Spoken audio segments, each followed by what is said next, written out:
Hi guys, welcome back to the Heel Project. We have just finished our stream over on our Twitch, twitch.tv/The Heel Project of Crown Jewel's Watch Along.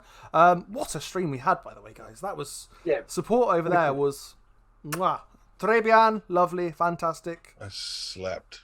You slept a little bit. There was one match you fell asleep for, like the entirety of. But yeah, I mean, we're just going to do a little roundup rather than a regular podcast because there wasn't a crazy amount to go through because it was good. It held up well. One thing we will probably say a couple of times is that it was very much a bit of a glamorized house show again. It was a slog. Like, it was very long. You got to think it started at 4 and it's now 9. Yeah. So it's a 5-hour show. It was very long. It was definitely an exhibition house show. Yeah. Just a big version of it. Which I mean, to be fair, it was a pay-per-view as well when you think about it, because obviously they have had build to it. It's been advertised properly. Like in the past when they've done these, they have just been house shows. They've not put any real advertising into them or anything. And then there's like another pay-per-view a week later, whereas this is like a full pay-per-view. It was. It's actually in a proper slot. Yeah. And yeah. The thing I do like about this one, a lot of them have been kind of nothing matches before in the past. Well, this one seems to have set a lot of scenes for a lot of matches, a lot of storylines.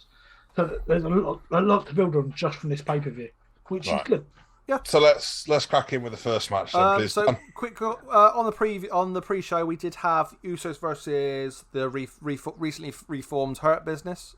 We did, and obviously the Usos win with their standard super kick, splash, monarchy. I mean, they're champions. It makes sense for them to be winning matches rather than.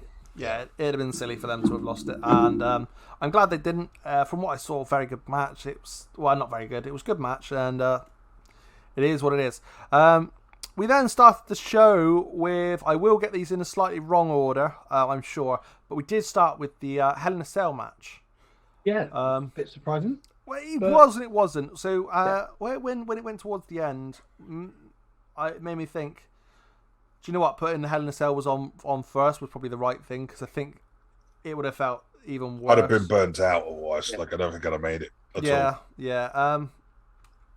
But I must say it was good. Nice to see Edge with the win. With a stomp as well, by the way. Copy and Seth. Edge and Seth ain't gonna put a bad match on with them two. It's not gonna happen. It was good. I enjoyed it. For those that don't know, Pete's in love with Seth Rollins. I think he's never shuts up about how good he is. Just a little bit. Oh. He's okay. Seth's okay, and that's about it. I think that's a push personally. But yeah. Just a little FYI. Boohoo, if you would like to sponsor us as well, then we'd be okay with this. I wouldn't. Fuck off. Take your shit clothes with you. Wow. I was thinking money, but okay. Oh, okay. Boohoo's clothes are amazing. Give me money. We then had Mr. Saudi Arabia against Mustafa Ali. They can give me money too. Who? Saudi Arabia. Give me money. Here in Saudi Arabia. We'll stop there. We send Link money. But yes, Mansoor obviously won. No surprise. Good match. It was a good match. He had a hit quite early on, didn't he, Mansoor? Glazed out, but seems to recover quite well. What I really enjoyed in that match was when the karate player come out. The karate player. What is that? Michael Cole. That might have been the worst call of the night. He's the Saudi Arabian silver medal Olympic karate player. Yeah, okay, Michael Cole, you don't know your sports, do you? You killed it. But, I mean, yeah, it is what it is. I was hoping for maybe somebody that wasn't just some random Saudi Arabian guy. But we got some random Saudi Arabian guy. Who had like a big old entrance with like the crazy mystical reveal of his headscarf coming off, and it was like... Oh, so the guy that was... It was a bit like, oh. I thought it was R-Truth at one point. I said Titus O'Neil, didn't I? Yeah. And when he got like, unveiled, okay, Titus O'Neil coming back to the ring. Okay. When he got unveiled, I kind of hoped it was R-Truth. Although I must admit that kick he did was quite cool. Yeah. But he's a karate player. What do you expect? That's true. If it had been bad, there'd have been real trouble. Right, combatant. Zelina is our Queen Crown winner. She is the Queen. So, Correct thing to do. Yeah. I'm not. She needs something more than what she's got at the moment, and that's like that. This is going to be it, I reckon. So I think she's underrated. Sense. I do think she's underrated. She is underrated, but she needs something to just give her that edge. And I think this will be it. She will work the whole Queen Hill gimmick really, really well. Mm-hmm. But she's so underrated that she once played another wrestler in a film. She's so underrated she can't even be herself, apparently. Out fighting with your family. Yeah.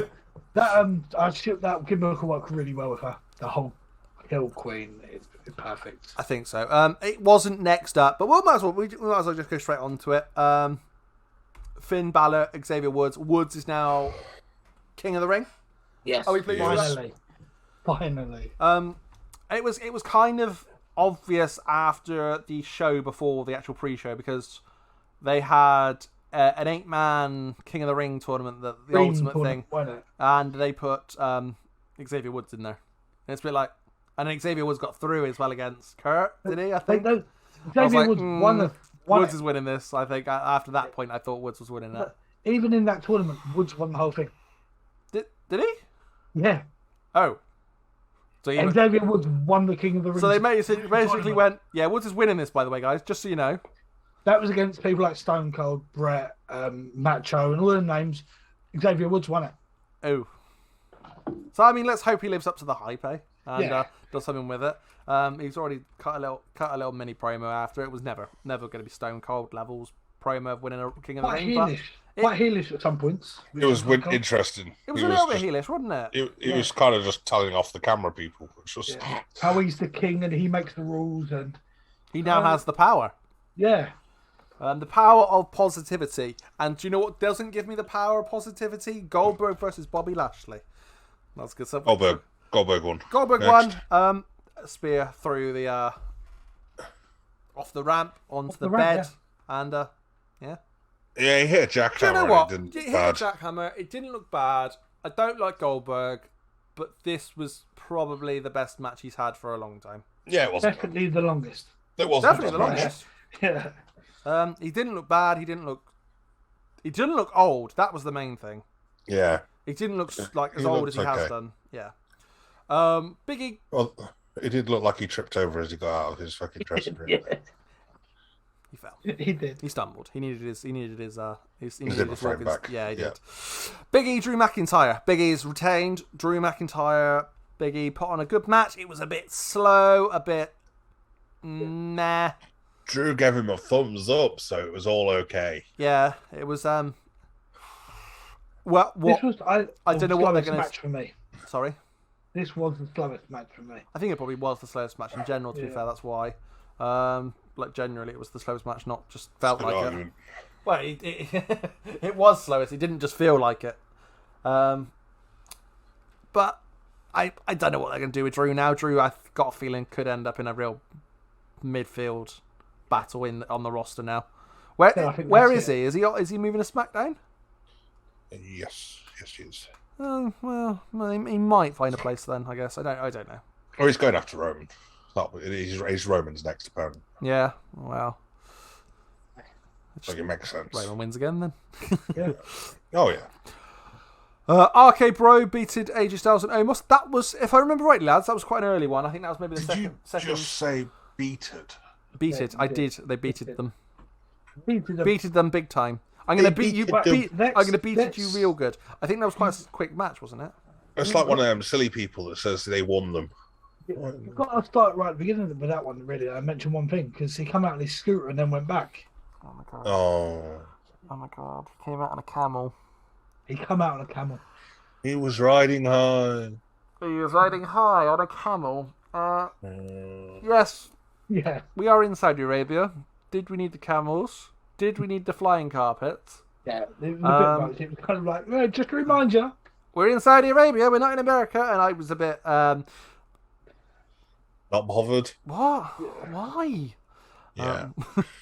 Yeah, we also just couldn't see a camel tonight without laughing at it after some of the comments that were made earlier on in the stream. But we won't go into them. You should have been in the stream. No. Fools. No, yes. Also, the VOD doesn't exist anymore. Sorry, bye-bye. Maybe it does. I don't know. No, it doesn't. Maybe it does. By the time this comes out, it doesn't. What was next? Becky Lynch, Bianca Belair, Sasha Banks, Pete specifically. This was an okay match, wasn't it? All right. It was all right. I didn't mind it. Why asking Pete? Because somebody fell asleep for this entirety of this match. And it wasn't me, and it wasn't Pete. The point was, I phoned you. Yeah, we had to phone Link a couple of times just to wake him up for the main event. But it weren't bad. There was a couple of bits that really. The only bit that annoyed me, I felt like we was picking on Sasha again, but there were some bits that were. There was good little spots, and then there was Sasha's laying on the floor, kind of looking up like a lost tortoise on its back, and not having a clue on its back. what to do. Kind of just laying there looking up, and it was like there was a spot you were supposed to do, and she literally just laid there and looked up. Where am I? And then Bianca picked up Becky and then just booted her booted Sasha on the floor whilst having Becky on her shoulders.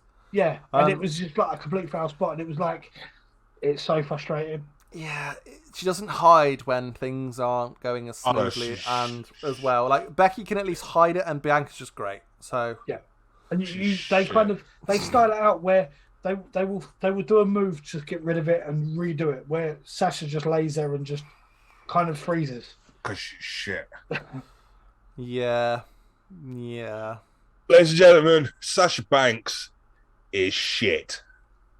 There you have it. Roman Reigns, Brock Lesnar, main event. I enjoyed this. It was very quick for me. Yeah, but it's Brock. Brock doesn't have long matches. Like, it makes sense that it was a quick match. Look, they're building to this whole thing with Heyman to see what it's going to do. This isn't over. So what was done well tonight was the fact that the belt was thrown into the middle of them.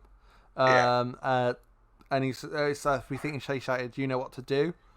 It's all about Heyman's expressions. Yeah, he don't give away too much. He over exaggerates some expressions. You're like, well, hold on, is he with or isn't he? And Heyman's brilliant at what he does, and he's done. It's definitely planted seeds tonight for a long time thing. But yeah, so Brock lost anyway because the ref was down after Roman Reigns got F5'd into the ref. The Usos came out and got involved after the Heyman thrown in the belt, and Link's fallen asleep again. Sounds a bit shit, really, doesn't it? It does, but it is what it is. It's a glamorized house show. Thank you very much, guys. That's the end of this. This is why it didn't really need a podcast.